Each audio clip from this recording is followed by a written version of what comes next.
ಎಲ್ಲರಿಗೂ ನಮಸ್ಕಾರ. ನಾನು ಶಂಕರ್ ಭಟ್. ಯೂಟ್ಯೂಬ್ ಚಾನಲ್ ಹೋರಾಟದ ಅಮೃತ.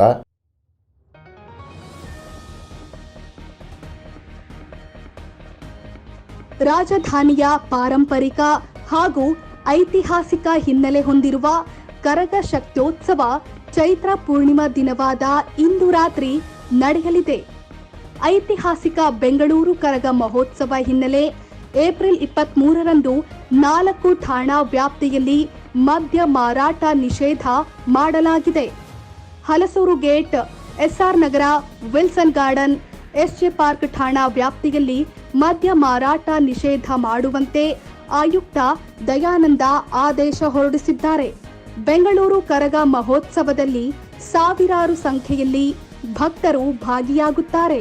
ಈ ವೇಳೆ ಕೆಲವು ಕಿಡಿಗೇಡಿಗಳು ಮದ್ಯದ ಅಮಲಿನಲ್ಲಿ ಕಾನೂನು ಬಾಹಿರ ಕೃತ್ಯ ಎಸಗುವ ಸಾಧ್ಯತೆಯಿದೆ. ಇದು ಸಾರ್ವಜನಿಕರ ಶಾಂತಿಗೆ ಭಂಗ ಉಂಟು ಮಾಡುವ ಸಂಭವವಿದೆ. ಹೀಗಾಗಿ ಮುನ್ನೆಚ್ಚರಿಕೆ ಸಲುವಾಗಿ ಇಂದು ಬೆಳಗ್ಗೆ 6 ಗಂಟೆಯಿಂದ ಮರುದಿನ 24ರ ಬೆಳಗ್ಗೆ 10 ಗಂಟೆವರೆಗೂ ಮದ್ಯ ಮಾರಾಟಕ್ಕೆ ನಿಷೇಧ ಹೇರಲಾಗಿದೆ.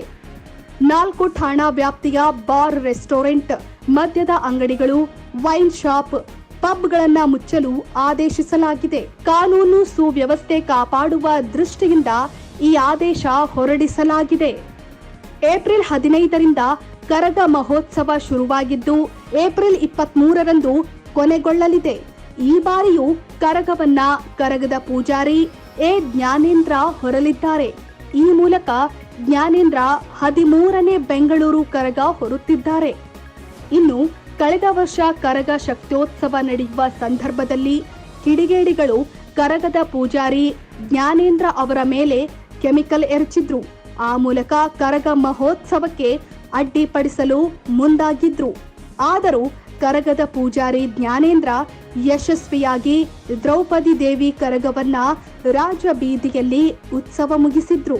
ಹಿಂದಿನ ಘಟನೆಯನ್ನ ಮರುಕಳಿಸಬಾರದು ಅಂತ ಈ ಬಾರಿ ಹೆಚ್ಚಿನ ಭದ್ರತೆ ಒದಗಿಸಲಾಗಿದೆ.